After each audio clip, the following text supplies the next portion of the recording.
No documentário de hoje, falaremos de um filo muito importante chamado artrópodes, que são animais dotados de patas articuladas, que possuem um esqueleto externo, ou exoesqueleto, nitidamente segmentado. Entre eles temos aranhas, borboletas, besouros, piolho de cobra, mas hoje falaremos exclusivamente do nosso amigo grilo. Antes de falar sobre o nosso amigo grilo, vamos falar umas características gerais sobre os artrópodes, para você se familiarizar melhor com a situação. Todos os artrópodes possuem o corpo dotado de vários segmentos e apêndices articulados, como patas e antenas que possibilitam o seu movimento.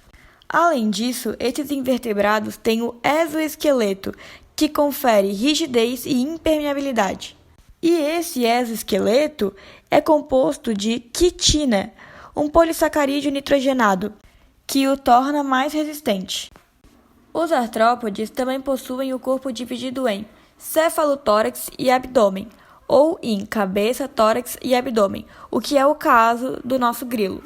Agora que já vimos as características gerais sobre os artrópodes, vamos ver um pouco sobre a anatomia e a fisiologia, e é claro, sempre relacionando com o nosso amigo grilo. O sistema digestório desses insetos são completo, ou seja, boca e ânus, com peças bucais adaptadas à alimentação, tubo digestório com regiões diferenciadas e glândulas acessórias. A digestão é sempre extracelular. Seu sistema circulatório é aberto, ou seja, é lacunar, com um coração dorsal que bombeia a hemolinfa, líquido sanguíneo, por espaços dentro do corpo. Seu sistema respiratório ele varia de acordo com os grupos. Nos crustáceos é feita por brânquias, realizando trocas gasosas entre a água e a hemolinfa. Nos insetos, que é o caso do grilo, é feito por traqueias, que levam o ar direto aos tecidos. E por último, nos aracnídeos, é feito por filotraqueias. Agora, sobre seu sistema nervoso, que é constituído por um par de gânglios cerebrais e um cordão nervoso vertebral com pares de gânglios distribuídos por segmento. O sistema excretor dos insetos é constituído pelos túbulos de Malpighi, ou seja, túbulos de Malpighi são os órgãos secretores dos insetos. Nos crustáceos é feito pelas glândulas antenais ou glândulas verdes, e nos aracnídeos, além dos tubos Malpighi, há glândulas coxais. O sistema sensorial dos artrópodes é bem desenvolvido. Todos possuem pelo menos quimiorreceptores no corpo, com função táctil. Nas antenas também tem função táctil, e os insetos e os crustáceos possuem olhos compostos, o que é o caso do nosso amigo grilo. A reprodução dos artrópodes é sexuada, ou seja, há a presença de gametas. E a maioria dos artrópodes é dioica, ou seja, sexos separados. Em geral, nos crustáceos, a fecundação é externa e o desenvolvimento pode ser direto ou indireto com vários estágios larvais. Nos insetos, o que é o caso do nosso grilo, e nos aracnídeos, a fecundação é interna, sendo que nos insetos, o caso do grilo, o desenvolvimento pode ser direto ou indireto com ocorrência de metamorfose completa ou gradual. Agora falaremos sobre a classificação dos artrópodes. Temos aqui os hexápodes, a principal classe do subfilo dos insetos, como nosso amigo grilo. Grupo com maior diversidade entre os animais. Possui cerca de 900.000 espécies.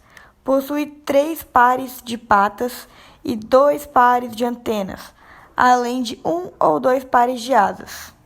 Temos como exemplo, além do grilo, abelhas, mariposas, gafanhotos, pulga, traça, barbeiro e mosquitos. Temos também os quelicerados, a classe dos aracnídeos.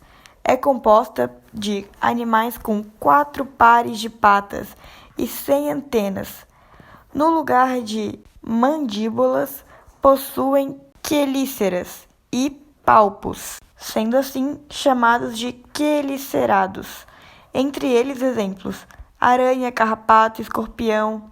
Outra classificação entre os artrópodes são os crustáceos.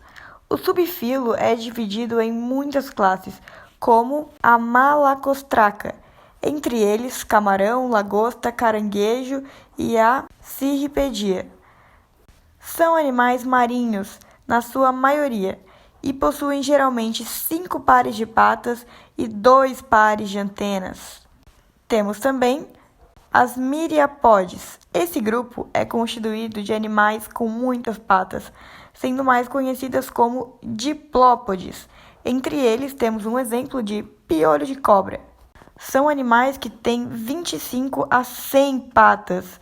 Isso mesmo, pode chegar até 100 patas, sendo 2 por segmento. E os quilópodes entre 15 e 170 patas. 170 patas. Entre eles, lacraia ou centopeia. E para finalizar o nosso estudo sobre os artrópodes e conhecer um pouco mais também sobre o nosso amigo grilo, vamos falar sobre crescimentos e mudas. Todos sabemos que os artrópodes têm o exoesqueleto. Só que o que não sabemos é que, à medida do tempo em que os artrópodes crescem, eles mudam o exoesqueleto. Essa mudança de exoesqueleto é conhecida como muda ou ecdise. E é a fase em que os artrópodes ficam mais vulneráveis. Isso mesmo, é a fase que nosso amigo grilo fica mais vulnerável. Por isso, eles procuram algum lugar escondidinho para que possam fazer a troca em segurança. E agora vamos falar um pouco sobre o nosso amigo grilo, algumas curiosidades sobre ele. Curiosidade número 1. Em todo o mundo existem 100 espécies de grilos. Curiosidade número 2. Os grilos são insetos onívoros, terrestres e noturnos. Curiosidade número 3. Os grilos medem cerca de 1,5 centímetros com antena do mesmo tamanho de comprimento do corpo. E alguns deles possuem asas, porém só alguns. Curiosidade número 4. O grilo sai em busca de alimento durante a noite, pois ficam intocados durante o dia. Sua alimentação pode conter cereais, plantas, fungos, alimentos humanos, tecidos de lã e o resto de outros insetos. Curiosidade número 5. Os grilos se reproduzem com grande facilidade, gerando um grande número de filhotes. Cada fêmea coloca cerca de 100 ovos durante seu período reprodutivo. Os ovos medem aproximadamente 2 milímetros. São provavelmente translúcidos. A fêmea põe os ovos ao outono e as crias nascem na primavera seguinte. Bom, pessoal, e foi esse o documentário de hoje. Até a próxima!